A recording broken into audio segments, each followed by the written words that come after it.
Welcome to the Tech Egg. Don't get scrambled. Enjoy the video. In this video, I will explain how to make traditional French onion soup. First, gather your ingredients, focusing on about 3 pounds of yellow onions. Slice them thinly and uniformly to ensure they cook evenly. The most crucial step is caramelizing these onions slowly over low heat for 45 minutes to 1 hour until they are deeply golden brown. This process develops the soup's foundational sweetness and rich flavor. Once caramelized, deglaze the pot with a half cup of dry white wine or sherry, scraping up all the flavorful bits. After deglazing, it's time to build the rich broth.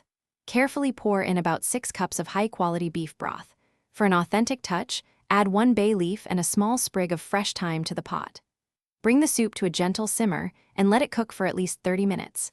This allows all the wonderful flavors to meld together beautifully.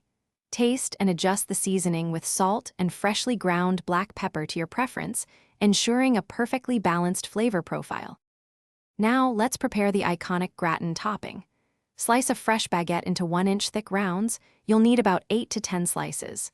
Toast these baguette pieces until they are golden brown and slightly crisp, either in a toaster or under the broiler.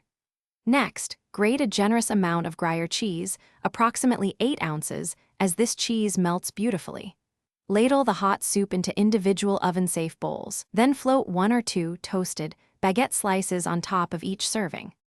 For the grand finale, generously cover the toasted bread in each bowl with your grated Gruyere cheese. Ensure the cheese completely blankets the bread. Carefully place the oven-safe bowls under a preheated hot broiler. Watch them closely for about 3 to 5 minutes until the cheese is beautifully bubbly, melted, and golden brown with some slightly browned edges. This creates that irresistible crust.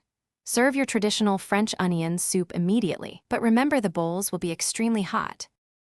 Thanks for watching. Consider subscribing if I helped unscramble your problems.